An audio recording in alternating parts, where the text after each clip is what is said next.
Hello students. बच्चों, आज के लेक्चर में आप सबका बहुत बहुत स्वागत है। बच्चों, मैं राजकुमार। आज हम लोग सीखने वाले हैं महत्तम समापवर्तक निकालने के लिए। ठीक है, उसमें एक अभाज्य गुणनखंड विधि से कैसे निकाला जाता है, और दूसरा जो है यूक्लिड डिवीजन लीमा जो है उसकी सहायता से हम लोग कैसे निकालेंगे। यूक्लिड का जो अ, विभाजन भाग विभाजन एल्गोरिदम है उसके द्वारा हम लोग कैसे महत्तम स्वावर्तक निकालेंगे। ये दोनों जो है एग्जाम के लिए काफी इंपॉर्टेंट है, क्योंकि क्वेश्चन में साफ लिखा हुआ रहता है कि यूक्लिड के विभाजन लेमा या यूक्लिड के विभाजन एल्गोरिदम के द्वारा महत्तम समापवर्तक ज्ञात करें। दूसरा जो सवाल आपको रहेगा कि अभाज्य गुणनखंड विधि से लघुत्तम और महत्तम ज्ञात करना। ठीक है, तो ये दोनों एग्जाम में आता है, इसलिए ये आज का सेशन काफी इंपॉर्टेंट होने वाला है। तो बच्चों, इसको आप लोग ध्यान से देखो। 10 मिनट जो है दिमाग को कंसंट्रेट करके इस वीडियो को 10 मिनट देखो, उसके बाद में आपको सब कुछ समझ में आ जाएगा। ठीक है, तो चलो हम लोग शुरू करते हैं। सबसे पहले हम लोग देखते हैं अभाज्य गुणनखंड हम लोग कैसे करते हैं। ठीक है, अभाज्य गुणनखंड कैसे करते हैं। जैसे मान लो कि 140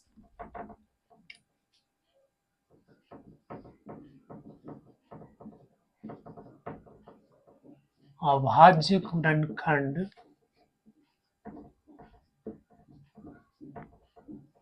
अभाज्य गुणनखंडन करें।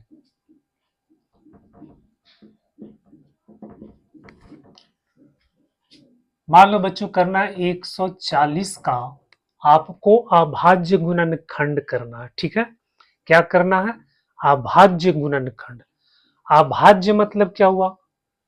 जो संख्या एक से डिवाइड होता है और स्वयं से डिवाइड होता है और किसी भी दूसरी संख्या से डिवाइड नहीं होता है, उसको हम लोग बोलते हैं अभाज्य संख्या। ठीक है, तो अब यहां पर जो अभाज्य गुणनखंड निकालना है, तो इसमें जो गुणनखंड आएगा वो आपको अभाज्य संख्या में होगा। ठीक है, अभाज्य संख्या क्या क्या होता है? आपको 2 होता है, 3 होता है, 5 होता है, 7 होता है, 11 होता है, 13 होता है, ये सब अभाज्य संख्या है। ठीक है, तो जो भी गुणनखंड आपको मिलेगा वो इन्हीं संख्याओं के रूप में मिलेगा। ठीक है, तो इसलिए इसको हम लोग बोलते हैं अभाज्य गुणनखंड। अभाज्य गुणनखंड। ठीक है, तो इसमें आपको 2 से डिवाइड करना है, 3 से डिवाइड करना है, 5 से डिवाइड करना है, 7 से डिवाइड करना है, 11 से डिवाइड करना है, 13 से। इसी तरह से अभाज्य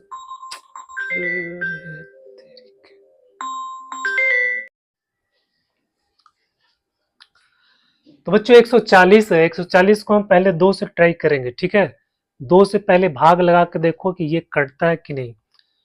अब 2 से विभाजन का नियम होता है।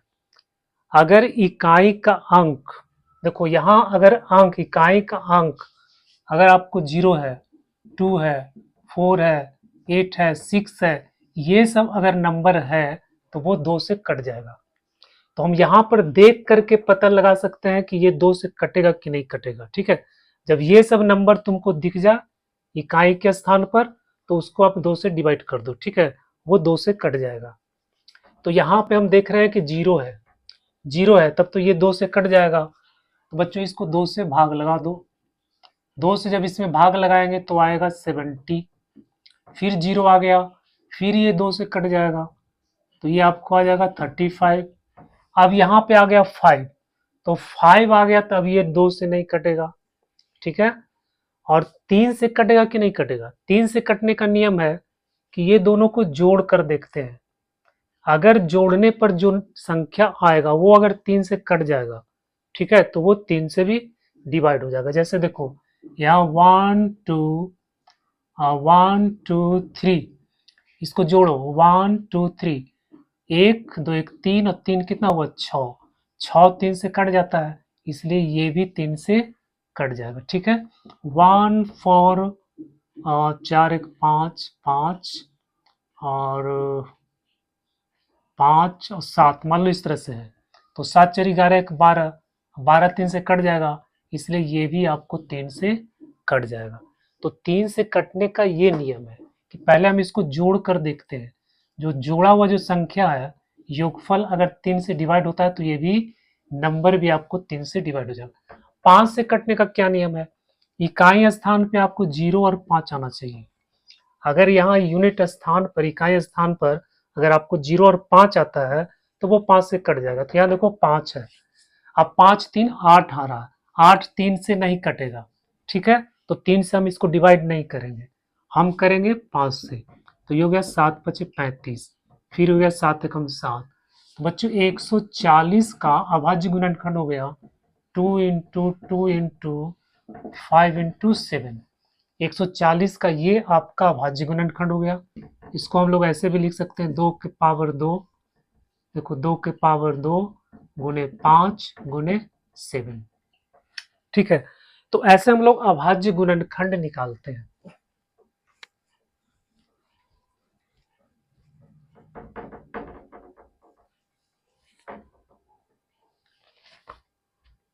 अब जैसे निकालना है 900, 900 का अभाज्य गुणनखंड करें।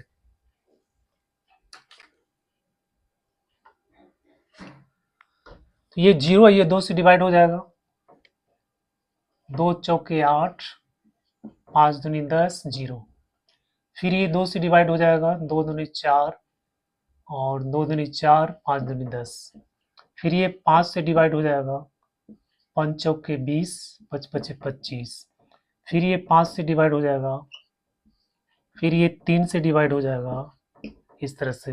तो 900 का अभाज्य गुणनखंड हो गया 2 into 2 into 5 into 5 into 3 into 3, जो हो गया 2, 2 के पावर 2, 5 के पावर 2, 3 के पावर 2।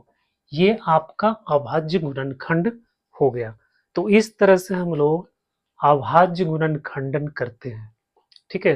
क्वेश्चन में डायरेक्ट आपको आएगा कि 900 का अभाज्य गुणनखंड करें, ठीक है। इस तरह का कोई संख्या दे देगा और बोलेगा संख्या का अभाज्य गुणनखंड करें, तो आपको इसी तरह से बनाना है, ठीक है। समझ में आ गया। दूसरा है अभाज्य गुणनखंड विधि से लघुत्तम और महत्तम ज्ञात करना।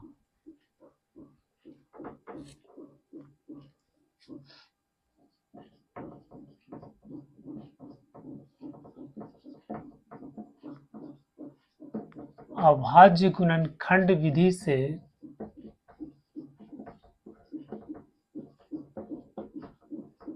लसर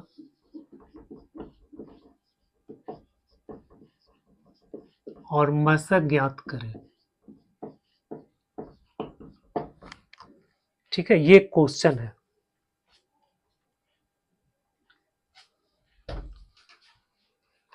जैसे क्वेश्चन है 510 और 92, जो इसका जो है अभाज्य गुणनखंड विधि से लघुत्तम समापवर्त और महत्तम समापवर्तक आपको निकालना है। तो सबसे पहले हम लोग क्या करेंगे, इसका अभाज्य गुणनखंडन करेंगे। सबसे पहले क्या करना है, अभाज्य गुणनखंड करो। तो 510, यहाँ 0 है, ये 2 से कट जाएगा, 2 दूनी 4, 5 दूनी 10, 5 दूनी 10, ठीक है। फिर ये 5 से कटेगा, 5 चौके 20, 5 तिहाई 15, 5 तिहाई 15 और 5 चौके 20, तो 5 पचे 25, सॉरी 5 पचे 25 हो गया और 5 एकम 5 हो गया। फिर ये 17 तिया 51। बच्चों 510 का अभाज्य गुणनखंड आ गया 2 इंटू 5 इंटू 3 इंटू 17। अब हम 92 का निकालते हैं। 92 2 से डिवाइड हो जाएगा, तो 4 दूनी 8, 6 दूनी 12, फिर 2 से करेंगे, 2 दूनी 4, 3 दूनी 6। बच्चों अब ये नहीं होगा, होगा 23 1। ठीक है, सबसे पहले हम क्या किए, इसका इसका अभाज्य गुणनखंड निकाल दिए। तो 92 का हो गया 2 इंटू 2 इंटू 23, 2 के पावर 2 गुने 23। ठीक है, ये आपका अभाज्य गुणनखंड निकल गया। अब क्या निकालना आपको, मासा और लसा। ठीक है, महत्तम समापवर्तक बराबर, अब देखो महत्तम समावर्तक निकालने के लिए आपको कॉमन देखना है, इसमें कौन मिल रहा है। ठीक है, कौन इसमें मिल रहा है, देखो इसमें 2 है, इसमें भी 2 है। ठीक है, इसके अलावा और कुछ इसमें नहीं मिल रहा है, सिर्फ 2 जो है इसमें भी आया है और इसमें भी आया है, तो हम यहाँ पे 2 लिख देंगे। ठीक है, अब इसमें देखना है कि किसका घात यानी किसका पावर कम है। देखो यहाँ इसका पावर 1 है और यहाँ इसका पावर 2 है। ठीक है, तो जो जिसका घात कम है, जिसका घात मिनिमम है, सबसे कम है, हम उसी को लिखेंगे। तो यहाँ पे इसका घात 1 है, तो आपको इसी को लिखना है, तो 2 के पावर 1, तो इसका आंसर आ गया 2। तो महत्तम समापवर्तक आपको कितना आ गया, 2। समझ में आ गया, जो दोनों में मिलता है। ठीक है, जो फैक्टर, ठीक है, दोनों में मिलता है, जैसे यहाँ 2 है, यहाँ 2 है, तो सिर्फ जो जो दोनों में मिलता है उसी को लिखना है महत्तम में, और फिर उसका पावर देखना है, जो न्यूनतम पावर है, जो सबसे कम पावर है, उसको यहाँ पे लिख देंगे। इसके बाद है लघुत्तम। ठीक है, लघुत्तम में क्या करना है कि जितना भी पावर है, जितना भी फैक्टर है, गुणनखंड है, सबको लिख देना है। देखो यहाँ 2 है, 5 है, 3 है, 17 है, और यहाँ 2 है, 23 है, तो आपको सबको लिखना है, 2 भी लिखना है, 5 भी लिखना है, 3 भी लिखना है, 17 भी लिखना है, 23 भी लिखना है। तो यहाँ पहले लिख दो 2 5, 2 5 3 17 और 23। ठीक है, 2 भी लिखना है, 5 भी लिखना है, 3 भी लिखना है, 17 भी लिखना है, 2 तो इसमें है। ठीक है, और फिर 23 है, तो 23 भी लिखना है। अब इसमें पावर देखना, अब इसमें जिसका सबसे ज्यादा पावर है, ठीक है, मैक्सिमम पावर जिसका, उसी को लिखना है। तो यहाँ देखो 2 का मैक्सिमम पावर 2 है, यहाँ 1 है, यहाँ 2 है, तो आपको इसका पावर 2 लिखना है। ठीक है, 5 का पावर यहाँ 1 है, इसमें तो है ही नहीं, तो पावर इसका इस 5 हो गया। 3 है, 3 का पावर नहीं है, 1 है। 17 है, 17 की पावर 1 है। 23 है, 23 का पावर 1 है। अब सबको गुना कर दो, 4 4 गुने 5, 5 चौके 20 हो जाएगा, 5 चौके 20, फिर 20 दिया 60, 20 दिया 60। ठीक है, 5 चौके 20, 20 दिया 60, 60 और 17, 60 और 17, 7 छक 42 के 2 हाथ में 4 और 6 6 4 10, जो आ गया इतना 1020। फिर उसको 23 से गुना करेंगे, 0 6 0 3 0 4 0 2, 0 6 4 3 2, 2 3 4 6 0, 2 3 4 6 0। बच्चों ये आंसर आ गया। तो हम इस तरह से अभाज्य गुणनखंड विधि से लघुत्तम और महत्तम को निकालते हैं।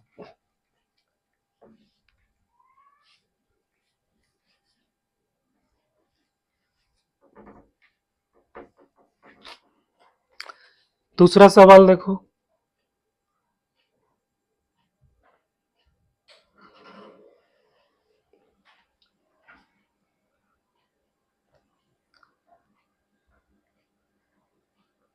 6, 72, 120। इसमें 3 नंबर दिया हुआ है। कह रहा है इसका अभाज्य गुणनखंड विधि से लघुत्तम और महत्तम ज्ञात करो। ठीक है, तो पहले हम इसको क्या करेंगे, अभाज्य गुणनखंड करेंगे। तो 6 ये 2 से डिवाइड हो जाएगा, 3 3 1। तो 6 का अभाज्य गुणनखंड कितना हो गया, 2 इंटू 3।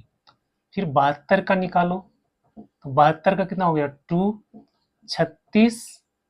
फिर 2 से करेंगे 18 दूनी 36। फिर 2 से करेंगे 9। फिर 3 3 3 1।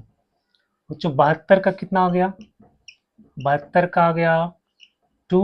देखो 2 गुने 2 गुने 2, 2 गुने 2 गुने 2 गुने 3 गुने 3, ये हो गया 2 के पावर 3 और 3 के पावर 2।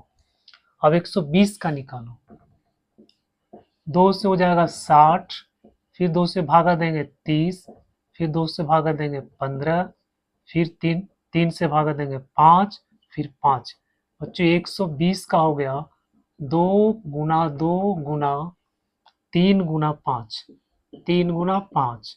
बच्चों के 2 के पावर 3, 3 गुना 5। बच्चों ये आपका अभाज्य गुणनखंड निकल गया।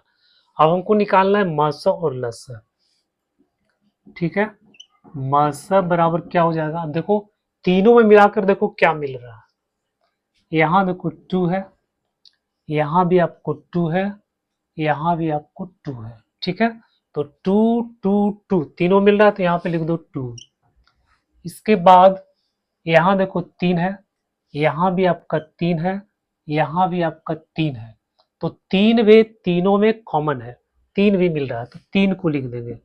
ठीक है, इसके बाद आओ कोई नंबर नहीं मिल रहा है, तीनों में मिलना चाहिए। ठीक है, तीनों के गुणनखंड में अब कोई नंबर नहीं मिल रहा है, 2 है 3 है। अब क्या करेंगे, अगला स्टेप क्या है आपका, अगला स्टेप है कि जो सबसे मिनिमम घात है, जो सबसे कम घात है, सबसे कम पावर है, आपको उसी को लिखना है। तो सबसे कम पावर कहाँ, देखो यहाँ पावर 1 है, यहाँ पावर 3 है, यहाँ पावर 3 है। तो 2 का सबसे कम पावर कितना, 1, तो इसी को लिख दो। फिर 3 का सबसे कम पावर, यहाँ पावर 1 है, यहाँ पावर 2 है, यहाँ पावर 1 है। तो सबसे कम पावर कितना हुआ, 1।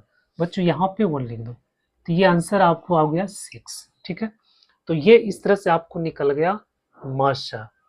अब निकालो लसा।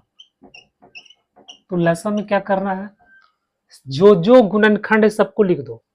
2 है, 3 है, 2 3 2 3 5। ये तीनों में जो जो गुणनखंड है, सिर्फ गुणनखंड लिखो, उसका पावर अभी नहीं लिखना। तो गुणनखंड में क्या क्या है, 2 है, 3 है और 5 है। तीनों को मिला करके, तीनों को मिला करके, इसमें देखो 2 3 है, इसमें भी 2 3 है, इसमें 2 3 5 है। ठीक है, तो हम यहाँ पे लिख देंगे 2 3 5, 2 3 5। ठीक है, अब इसमें जब लघुत्तम निकालते हैं तो हाईएस्ट पावर लिखा जाता है, जो सबसे बड़ा पावर है। ठीक है, तो सबसे महत्तम पावर है, उसी को लिखना है। तो यहाँ देखो 3 का पावर 1 है, यहाँ 3 का पावर 2 है, यहाँ 3 का पावर 1 है। तो महत्तम पावर कौन है, 2। तो 3 का पावर यहाँ पे 2 ले देंगे। फिर यहाँ 2 का पावर 1 है, यहाँ 2 के पावर 3 है, यहाँ 2 के पावर 3 है। तो बड़ा पावर कौन हो गया, 3। तो यहाँ लिख देंगे 3। अब 5 है, 5 का पावर 1 है। बच्चों ये हो गया 2 दूनी 4, 4 दूनी 8, 3 तिया 9, 5। तो हो गया 8 पचे 40, 40 और 9 चौ 36, 360। ये निकल गया आपको लघुत्तम। ठीक है, तो अभाज्य गुणनखंड विधि से हम लोग इस तरह से लघुत्तम और महत्तम निकालते हैं।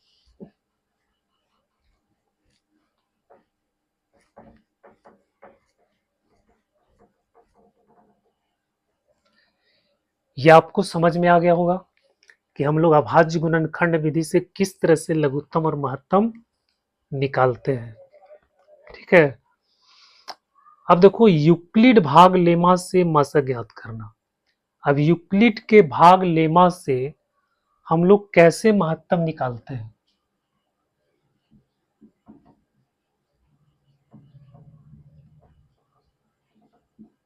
यूक्लिड भाग लेमा से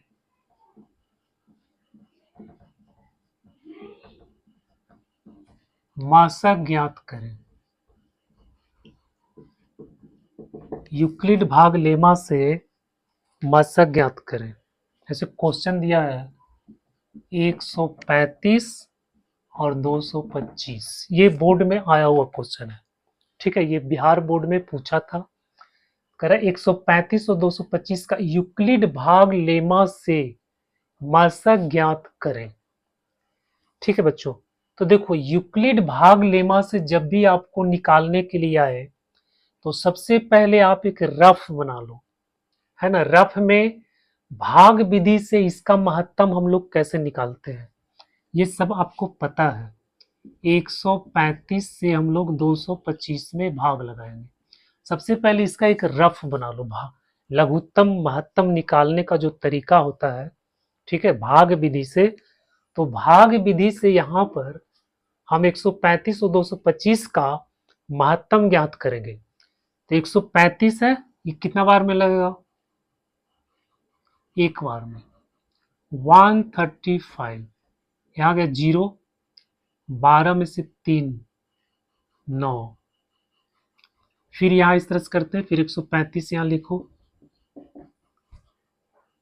ठीक है। 5 में से 5 गया 0, 12 में से 3 गया 9, यहाँ में। अब ये भी एक बार लगेगा 90, यहाँ गया 5 और 13 में से 9 गया 4, 9 4 13, फिर यहाँ लिखेंगे 90, फिर 45 दूनी 90, ठीक है बच्चों, ये कट गया, 0 आ गया। तो हम जानते हैं कि ये आपका एचसीएफ हो गया, ये आपका महत्तम हो गया, ठीक है। ये तरीका तो आप सबको पता होगा कि इस तरह से हम लोग महत्तम समापवर्तक कैसे निकालते हैं। अब इसी का जो है हम लोग यहाँ पे लिखेंगे, इसका हल हम लोग कैसे करेंगे। तो यहाँ पे आपको लिखना है यूक्लिड भाग लेमा के, यूक्लिड भाग लेमा ए बराबर बी क्यू प्लस आर के प्रयोग से, ठीक है।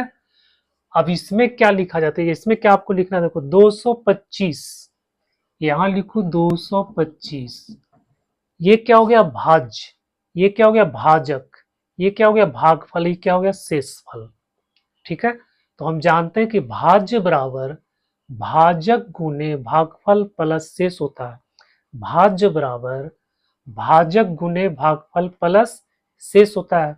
तो 225 बराबर क्या, 125 गुने 1, 135 गुने 1 प्लस 90, ठीक है। फिर अब ये इसका काम खत्म हो गया। अब इस भाग को, अब दूसरा भाग को देखो, इसमें भाज्य आपका ये है 135, तो अब यहां लिखो 135, तो 135 बराबर क्या हो जाएगा, 90 गुने 1 प्लस 45, 90 गुने 1 प्लस 45, ठीक है। अब यहां आपको देखना, यहां भाज्य कितना है 90, ठीक है। तो अब यहां लिखो 90 को क्या लिखेंगे, 45 गुना 2 प्लस 0, 45 गुना 2 प्लस 0, ये बच्चों शेषफल 0 आ गया। जब शेषफल 0 आ जाएगा तो फिर उसको आपको स्टॉप कर देना है, छोड़ देना है, ठीक है। अब यहां पे लिख देंगे स्पष्टतः शेषफल बराबर 0, इसलिए मासा बराबर हो जाएगा, मासा बराबर हो जाएगा 45, मासा बराबर हो जाएगा ये वाला 45, ठीक है। ये 45 आपका मसा हो गया। तो इस तरह से आपको बनाना है, जब यूक्लिड भाग लेमा से मासा ज्ञात करने के लिए आएगा तो आपको इसी तरह से क्वेश्चन को सॉल्व करना है।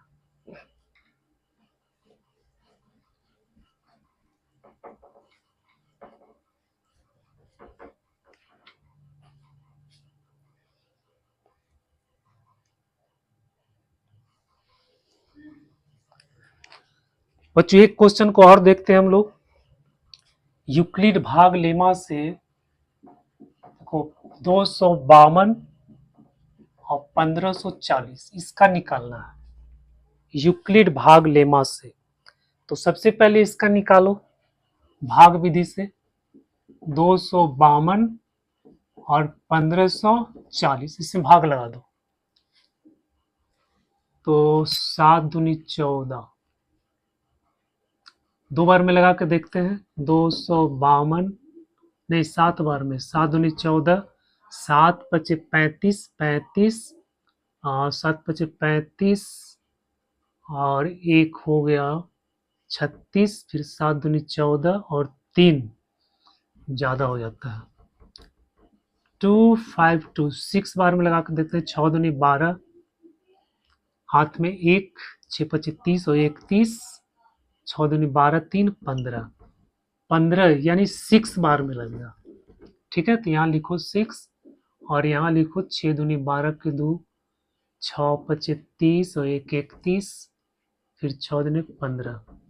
बच्चों ये 10 में से 2 गया 8 आ गया, 3 में से 1 गया 2 आ गया और 3 हो गया 28, फिर 252। अब इसमें लगाना 28 से, तो 28 से कितना बार में लगेगा 28,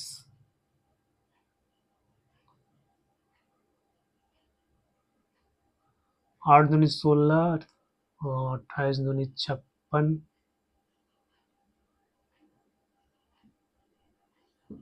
8 पर 40, हाथ में 4, 5 दूनी 10 और 4 14। नहीं इसको 9 बार में लगा कर देखो। 9 अठी 72, 9 अठी 72 के 2 हाथ में 7, फिर 9 दूनी 18, 18 7 25। ठीक है बच्चों ये 9 बार में लगा 252, 9 बार में कट गया 0 आ गया। ठीक है, अब यहाँ पे लिखेंगे यूक्लिड भाग लेमा, यूक्लिड भाग लेमा ए बराबर बी क्यू प्लस आर के प्रयोग से। यहाँ देखो ये भाज्य हो गया, ये भाजक हो गया, ये भागफल हो गया, ये शेषफल हो गया। भाज्य बराबर भाजक गुने भागफल प्लस शेषफल। तो आपको यही लिखना है 1540 बराबर 252 into 6 plus 28।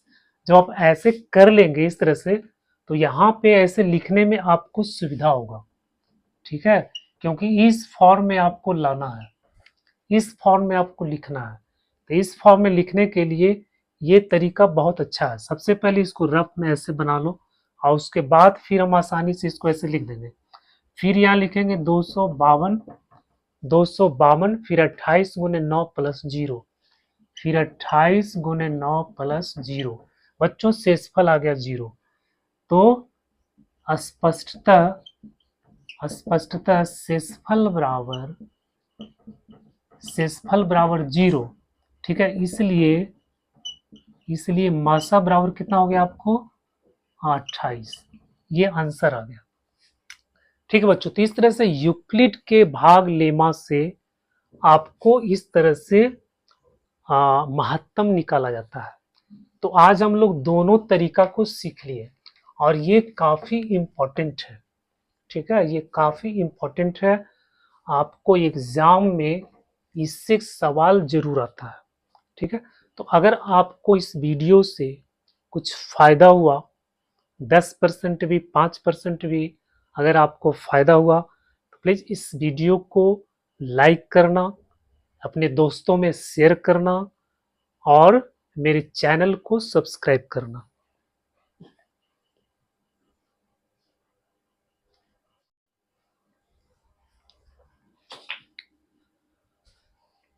Hello students, welcome to my channel. बच्चों, इस लेक्चर में आप सबका बहुत बहुत स्वागत है। जो हम लोग पढ़ने वाले हैं वो कॉम्प्लेक्स नंबर के अंतर्गत कॉम्प्लेक्स नंबर का वेक्टोरियल रिप्रेजेंटेशन, यानी वेक्टर के फॉर्म में कॉम्प्लेक्स नंबर को हम लोग कैसे रिप्रेजेंट करते हैं, और दूसरा पढ़ेंगे ट्रिग्नोमेट्रिक फॉर्म ऑफ वेक्टर, उसको हम लोग पोलर फॉर्म में कहते हैं।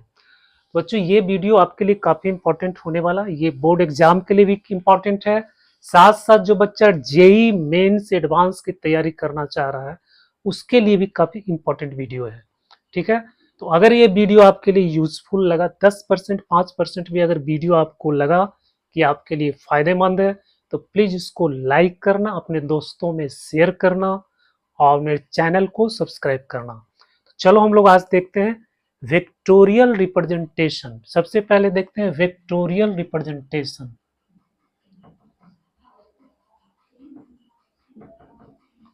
वेक्टोरियल रिप्रेजेंटेशन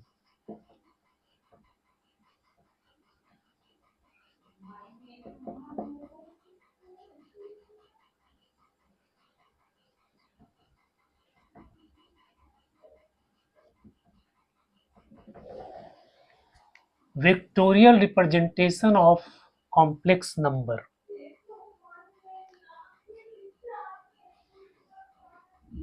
मान लो कि कोई complex number z equal to x plus iota y given है।